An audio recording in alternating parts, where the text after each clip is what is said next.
আসসালামু আলাইকুম, ওয়েলকাম বন্ধুরা। মুস্কান বিউটি টিপসে আপনাদেরকে স্বাগতম। আজ আমি আপনাদের জন্য ঘরোয়া উপায়ে এমন একটি ত্বক ফর্সাকারী প্যাক নিয়ে হাজির হয়েছি, যার ব্যবহারে মাত্র 2 দিনেই আপনাদের ত্বক হবে ভিতর থেকে উজ্জ্বল ও ফর্সা এবং ত্বক থেকে দূর হবে সমস্ত প্রকার দাগ, ছোপ, বলিরেখা এবং ব্রণের দাগ। তো বন্ধুরা, চলুন দেখে নেওয়া যাক এই প্যাকটি কিভাবে তৈরি করতে হবে। ভিডিওটি শুরু করার পূর্বে আপনারা যারা এখনো আমার চ্যানেলটিকে সাবস্ক্রাইব করেননি, আমার সাথে থাকতে চ্যানেলটিকে সাবস্ক্রাইব করে নিন এবং চ্যানেলের পাশে থাকা বেল আইকনটি প্রেস করুন, যাতে আমার চ্যানেলের সকল নতুন ভিডিওর নোটিফিকেশন সবার আগে পেতে পারেন। এই প্যাকটি তৈরি করার জন্য আমার প্রধান যে উপকরণটি দরকার সেটি হচ্ছে আলুর রস। আমি এখানে একটি আলু নিয়ে নিয়েছি। এখন এই আলুটিকে আমি খোসা ছাড়িয়ে নিচ্ছি। আমি এই আলুটিকে খোসা ছাড়িয়ে নিয়েছি। এখন এটিকে আমি টুকরা করে কেটে নিব। ছোট ছোট টুকরা করে কেটে নেওয়ার পর এটিকে ব্লেন্ডারে দিয়ে ব্লেন্ড করে নিতে হবে। আমি সম্পূর্ণ আলুগুলোকে টুকরা করে কেটে নিয়েছি। এখন এই ব্লেন্ডারের বাটির মধ্যে এই আলুগুলোকে দিয়ে আমি ব্লেন্ড করে নিয়ে ফিরে আসছি। আমি এখন এই আলুর পেস্টের থেকে এই ছাঁকনির সাহায্যে সম্পূর্ণ আলুর রসটি বের করে নিচ্ছি। এখন এই আলুর রসের থেকে 3 টেবিল চামচ পরিমাণ আলুর রস আমি এই বাটির মধ্যে নিয়ে নিচ্ছি। আলুতে রয়েছে প্রচুর পরিমাণে অ্যান্টিব্যাকটেরিয়াল উপাদান, যা আমাদের ত্বক থেকে দাগ, ছোপ, বলিরেখা, কালো দাগ দূর করতে সাহায্য করে। যাদের ত্বকে বেশি পরিমাণ কালচে ভাব আছে তারা এই আলুর রস নিয়মিত ব্যবহার করতে পারেন। রোদে পড়া কালো দাগ দূর করতে এই আলুর রসের ভূমিকা অপরিসীম।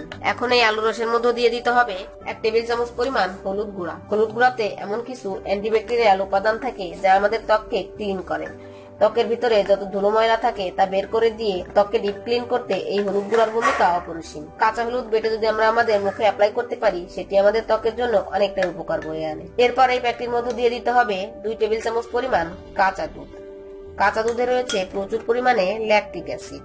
ত্বক থেকে অয়েলি ভাব দূর করতে এই কাঁচা দুধের ভূমিকা সবথেকে গুরুত্বপূর্ণ। যাদের ত্বক বেশি অয়েলি তারা বিভিন্ন প্রসাধনী ব্যবহার করলেও ত্বকে কিন্তু খুব একটা উজ্জ্বলতা উপলব্ধি করতে পারেন না। তারা যদি এই কাঁচা দুধের প্যাক নিয়মিত অ্যাপ্লাই করতে পারেন, ইনশাআল্লাহ ত্বক থেকে সমস্ত অয়েলি ভাব দূর হয়ে যাবে এবং ত্বক হবে উজ্জ্বল ও ফর্সা। তো বন্ধুরা, দেখতেই পারছেন আমার প্যাকটি তৈরি হয়ে গেছে। এই প্যাকটি অনেকটাই লিকুইড হবে। প্যাকটি আপনারা লিকুইড করে তৈরি করবেন। আপনাদের হাতে একটি মেকআপ ব্রাশ নিয়ে নেবেন এবং ওই মেকআপ ব্রাশে এই প্যাকটি লাগিয়ে আপনাদের মুখের ত্বকে এইভাবে এই প্যাকটি লাগিয়ে রাখবেন। আমি আমার হাতের ত্বকে অ্যাপ্লাই করে দেখিয়ে দিচ্ছি, আপনারা এই প্যাকটি আপনাদের মুখের ত্বকে অ্যাপ্লাই করবেন। সম্পূর্ণ মুখের ত্বকে এই প্যাকটি লাগিয়ে রেখে দিতে হবে 20 থেকে 25 মিনিট ত্বকটি শুকিয়ে যাওয়ার জন্য। ত্বকটি যখন শুকিয়ে যাবে তখন নরমাল পানি দিয়ে ত্বকটি পরিষ্কার করে নিতে হবে। আমি আমার ত্বকটি শুকিয়ে গেলে পরিষ্কার করে নিয়ে ফিরে আসছি। বন্ধুরা দেখুন, আমি আমার ত্বকটি পরিষ্কার করে নিয়েছি। আমার এই হাতের ত্বকে আমি এই প্যাকটি অ্যাপ্লাই করেছিলাম। মাত্র একবার ব্যবহারেই আমার ত্বকে কতটা পরিবর্তন চলে এসেছে। আপনারা যদি এই প্যাকটি নিয়মিত অ্যাপ্লাই করতে পারেন, ইনশাআল্লাহ আপনাদের ত্বকে অনেকটা পরিবর্তন উপলব্ধি করতে পারবেন। আশা করি ভিডিওটি আপনাদের ভালো লেগেছে। ভিডিওটি যদি আপনাদের ভালো লেগে থাকে তাহলে অবশ্যই আমার ভিডিওটিতে একটি লাইক দিবেন, আপনার বন্ধুদের সাথে শেয়ার করবেন এবং আমার চ্যানেলটি সাবস্ক্রাইব করতে ভুলবেন না। চ্যানেলের পাশে থাকা বেল আইকনটি প্রেস করবেন, যাতে আমার চ্যানেলের সকল ভিডিও নোটিফিকেশন সবার আগে পেতে পারেন। ধন্যবাদ।